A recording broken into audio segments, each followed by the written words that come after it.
문희정의 외신 브리핑. 네, 밤사이 들어온 주요 국제 뉴스들 정리해드리는 시간입니다. 문희정 국제정치평론가 전화로 연결합니다. 평론가님 안녕하세요. 네, 안녕하세요. 네, 예상대로 홍콩 보안법이 전국 인민대표대회 중국 전인대에서 만장일치로 통과가 됐는데요. 먼저 이 소식부터 좀 전해주시죠. 네, 어제 오전 9시부터 진행된 전인대 상무위원회 임시회에서 상무위원 162명이 만장일치로 홍콩 보안법을 통과시킨 데 이어서 시진핑 중국 국가주석이 서명하면서 오늘부터 효력이 발생했습니다. 통상적으로 두 달에 한 번꼴로 열리는 전인대 상무위가 불과 8일 만에 두 차례나 열린 부분이라든지 또는 미리 초안을 공개한 뒤에 거치는 세 차례의 심의 절차도 생략하면서까지 불과 한 달여 만에 서둘러 입법을 마무리한 건데요. 예. 이 홍콩 보안법은 외국 세력과의 결탁, 국가 분열, 국가 정권 전복, 테러리즘 행위 등을 금지 처벌하고 홍콩 내에 이를 집행할 기관을 설치할 내용을 담고 있습니다. 중국 국무원 홍콩 마카오 사무판공실은 성명을 통해서 국가안보를 위협하는 소수에게는 보안법이 위에서 그들의 머리를 겨누는 칼이 될 것이라면서 대다수의 시민과 외국인들에게는 그들의 자유를 보호하는 수호 정신이라고 주장했습니다. 캐리람 홍콩 행정장관도 홍콩 보안법이 홍콩 특별구 기본법 부칙 3조에 등재됐다면서 지난 1년간 홍콩을 괴롭힌 사회적 혼란은 사라질 것이라면서 환영의 입장을 밝혔습니다. 하지만 유럽연합은 이 법은 홍콩의 고도의 자치를 심각하게 저해하고 사법부 독립과 법치에 해로운 영향을 미칠 위험이 있다면서 우리는 이번 결정을 개탄한다고 비판했고요. 미국도 홍콩에 대해서 국방물자와 첨단 제품 수출을 중단한다면서 특별대우 박탈을 결정한 상태입니다. 네. 자, 이렇게 홍콩 보안법이 통과가 되면 조슈아 웡이 제일 먼저 타깃이 될 것이다. 이런 관측이 예전부터 좀 많이 나오긴 했습니다만 이 조슈아 웡이 보안법이 통과되고 나서 데모시스토당을 탈당을 했죠.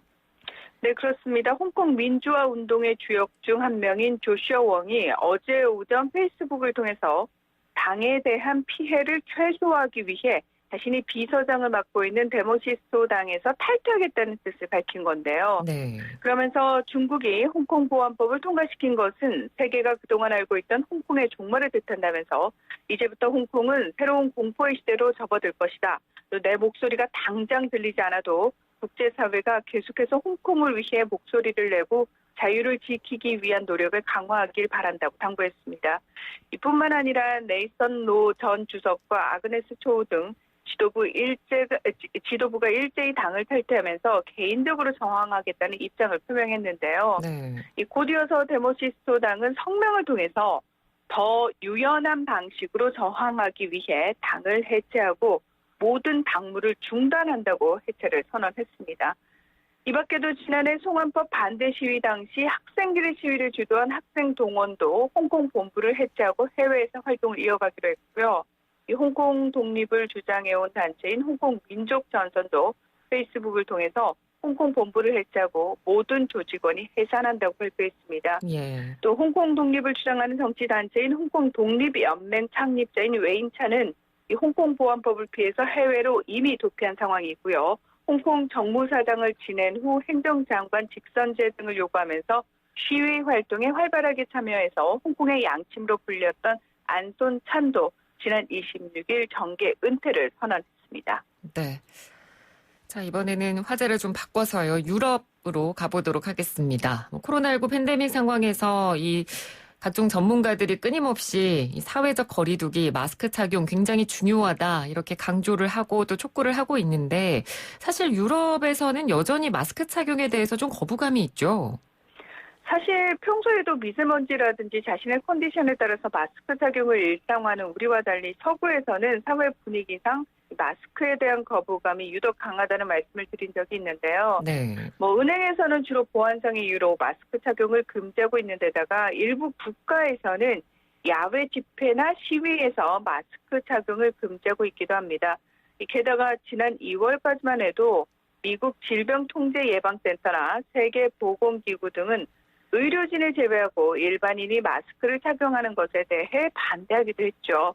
이 국제 여론조사 업체인 유거부가 2월부터 6월 국가별로 공공장소에서 마스크를 착용한다고 응답한 비율을 조사한 결과 미국은 71%, 독일은 64%, 영국은 31%를 기록한 것으로 나타났습니다.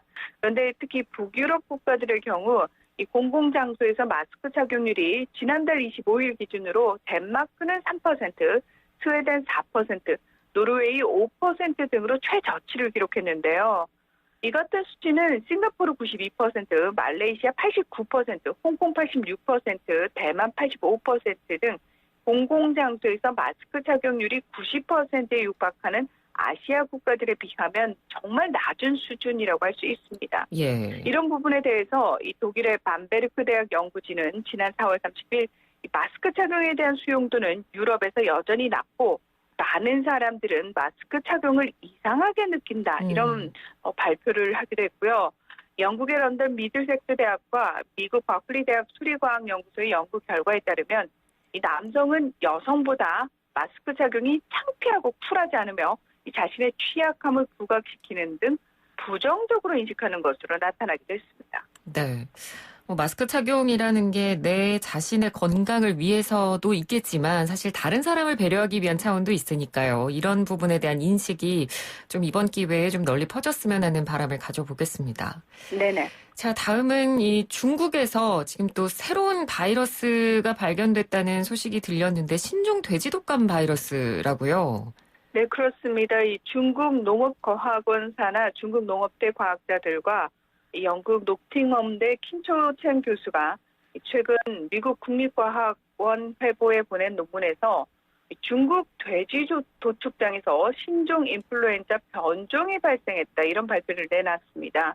이 연구팀이 2011년부터 2018년까지 중국 10개의 성의 도축장과 동물병원의 돼지 3만 마리를 대상으로 검체를 채취해서 179개의 돼지독감 바이러스를 분리해냈는데 2016년 이후 중국 돼지들 사이에서 지포 변종이 급속히 번지고 있다는 사실을 확인했다라는 겁니다. 네. 이 유럽과 아시아에서 유행한 조류독감과 또 2009년에 유행한 신종플루 바이러스 그리고 돼지독감 인플루엔자가 결합된 형태인 것으로 밝혀졌는데요.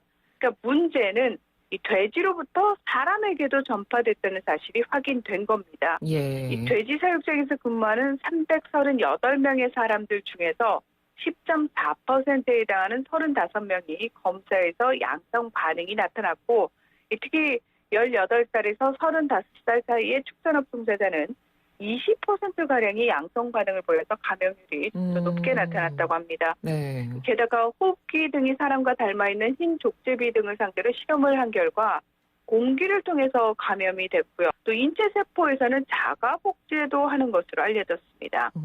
제임스 우드 영국 케임브리지대 수의학 부장은 이번 연구는 인류가 끊임없이 인수공통병원균의 출현 위험에 처해 있고 또 야생동물보다는 인간과 접촉이 잦은 사육동물들이 중요한 전염성 바이러스의 원천이 될 수 있다는 점을 상기시킨다고 설명했습니다. 네. 자, 이제 마지막 소식입니다. 아프가니스탄 시장에 포탄이 여러 발이 떨어져서 수십 명의 민간인이 사망하는 사고가 있었죠. 네, 지난달 29일 축제가 한창이던 아프간 남부 헬만드주 상징 지역의 한 시장에서 차량 폭발이 발생한 뒤에 포탄 4발이 잇따라 떨어져서 어린이를 포함해 23명의 민간인이 목숨을 잃었고 15명이 다친 것으로 밝혀졌습니다. 이 헬만드주는 무장반군 조직인 탈레반이 이 대부분을 장악한 지역인데요. 이번 사고를 놓고 탈레반과 아프간 정부 측이 서로의 책임이라면서 공방을 벌이고 있습니다.